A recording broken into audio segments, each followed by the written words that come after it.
Hello everyone, welcome to my channel. My name is Xony, and today we're going to have some more stories from Reddit. But before we start, it would be so much appreciated if you would subscribe to my channel, like the video if you enjoy it, and maybe leave a comment down below. These simple clicks would mean a lot to the future of this channel and really reward the effort that I put in every day. And now, without further ado, let's go. I got married to my wife after we dated for 1 year.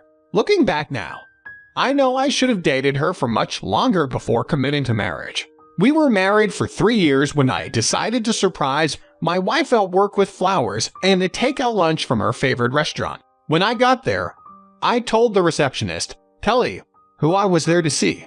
It was the first time I ever visited my wife at work, so none of her coworkers knew what I looked like until now. Kelly was stunned, speechless. It took her so long to respond that I wondered if I had something on my face. She finally told me that my wife stepped out for lunch already, but she would be back any minute now.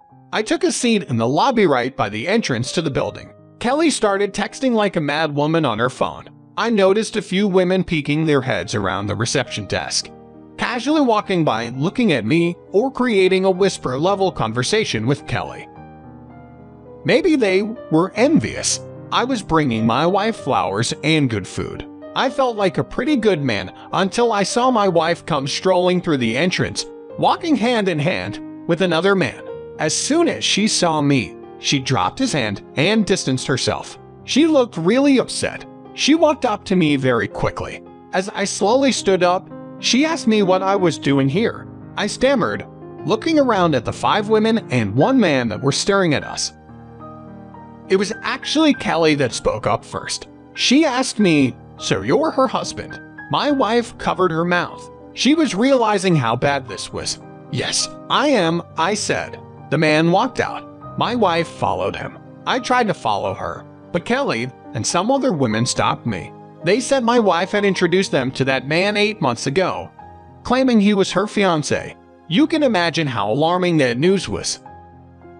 I gave the lunch and flowers to Kelly along with my phone number and walked outside to find my cheating wife. She was telling the man that she would leave me for him, so he didn't need to doubt the feeling she had for him. I chimed in and told them that wouldn't be necessary. I would file for divorce and put all her stuff outside for them to pick up. My wife freaked out and told me not to put her stuff outside. She had really high-quality brand name items. She didn't want to get dirty or broken. I was speechless at her inconsideration towards me, and I wondered how I could have possibly thought everything was okay between us. I got in my car and left, leaving her standing with the man in the parking lot. She better hurry to get her stuff or it would get ruined. As soon as I got home, I started throwing her stuff out the second-story window. I called my mom, and she came over as fast as she could. She started helping me throw stuff out, telling me that this wasn't the end so much as it was a beautiful and exciting beginning. She had a way with words. My wife finally arrived at my house the next day with her not-so-secret man. He drove a pickup truck, and it was clear that my wife had way too much crap to fit in it. I could see the worry in his eyes. I think that until all this happened, he was under the impression that my wife was a simple, single woman without so much crap. She comes with baggage, buddy. They started loading up his truck. But my wife quit after she broke a nail and just watched him load the truck. My mom and I tried to focus on cleaning up the house inside. I already changed the locks, and my wife was pissed off when she tried using her house key. She decided to damage my front porch as some kind of revenge on me. The joke was on her because my Ring camera caught it at the same time I filed for divorce. I turned in the camera footage to the police. She was charged with disorderly conduct, and it didn't take long for her employers to find out about it. They were extremely disappointed and fired her because I assumed they didn't want someone like that to represent their company. 1 week after she was fired, her AP broke up with her. I guess it just took him a little while to realize she wasn't worth keeping. She called me sobbing while he was throwing her stuff out, saying she didn't have anywhere to go and didn't know what to do. I told her it was none of my concern and that she should just sleep in her car. I was so relieved that I didn't let her affair get to me too much. I just kept moving forward and sought out the support and help I needed to get through it. Now for today's second story. My wife, 30 of 4 years, told me 32 she had to go on a business trip 5 hours away. That included one overnight stay. She'd never had to do this before, but she was only at this job for 9 months at the time. She told me they were so pleased with her work that they chose her to be the one to go. She would be paid to do this, and it was like a nice little getaway. Since I didn't express my enthusiasm, she added that she needed time alone to do some soul searching. That was an odd comment. I asked her how she expected to do any soul searching while on a 2-day business trip. She just rolled her eyes and said I was being too technical on the day of her departure. I thought about how weird it was that she said she needed alone time. My wife didn't like to be alone normally, and this town was so far away. I told my friend what was going on, and he convinced me that we should follow her. At first, my wife hesitated to tell me her hotel room number. She gave some lame excuse, but I told her it was just for safety purposes, and there was no way I was going to drive 5 hours to come see her on a one-night stay. It was so funny. My friend was convinced we were going to find her in bed with someone, but I was skeptical. Pickle, of course. I couldn't think that about my wife. She wouldn't lie like that, would she? We got there around 10:00 p.m.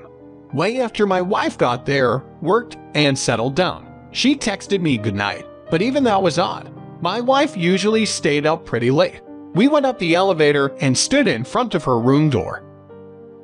Our plan was that if someone else opened the door, we were going to barge in before determining if we had the wrong room or not, because we had to prove my wife was in the room with someone before the door was shut on us. I seriously wouldn't have been this ballsy if it wasn't for my friend. He encouraged me to be brave enough to discover the truth before he knocked. I could hear moaning, but I told myself it was coming from another room. A man opened the door, and we barged in while recording on our phones. My wife was lying on the bed naked, trying desperately to pull the tucked-in bedding loose to cover herself. When that failed, she jumped off to the side of the bed and ducked down low. She screamed, "For Christ's sake, I thought you were going to call me on the hotel room phone, not show up here." I had no idea what to say. I was in disbelief.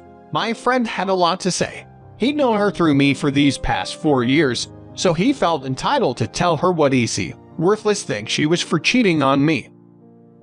He pointed the camera at the guy, and he covered his face, grabbed his stuff, and ran down the hallway. It was like he wasn't supposed to be there and couldn't risk being discovered. My wife cried and tried to yell after him, but realized it was hopeless. She realized he didn't want to stay with her or defend her at all. She hugged her knees, crying, sitting naked on the floor in the corner of the hotel room while being filmed. All I could think was that she deserved it. While recording, I asked her what the hell she was thinking. Who was that guy? She said she didn't want to tell me anything. She just wanted me to leave. My friend demanded answers on my behalf, telling her it was the least she could do to make up for some of my pain. She cried and said she didn't know what we wanted her to say. I told him we needed to leave. She wasn't going to say anything to make this better. On the way out, I told her she wasn't welcome to return home. She just screamed really loud in frustration. The ride home was pretty quiet. My friend apologized for what I was going through, but I told him it was thanks to him that I even knew my wife was cheating on me. We listened to some epic music and talked some more. He stayed with me at my house for a few weeks while I filed for divorce and put all my wife's stuff in the garage. I had a camera in the garage, so I didn't mind letting her type in the garage code to get her stuff. She arrived one day with a small moving truck. She was by herself while she loaded her stuff up. She didn't know about the camera I installed, so I recorded as she loaded some of the things I owned into her moving truck. These were expensive, and she probably just wanted to sell them. I called her and told her I just saw her steal my stuff from the garage, and she tried to play dumb. I told her to bring them back, or they'd be held to petty. 3 days later, I arrived home and my things were sitting on the porch. 4 weeks later, she called me at 2 crying because she was filled with regret. She missed me and the life we built together. More importantly, she found out she was pregnant. I knew for sure it wasn't mine. We hadn't had intimate for 2.5 months. Now she was sleeping on the floor of her sister's apartment because her parents wouldn't let her live with them.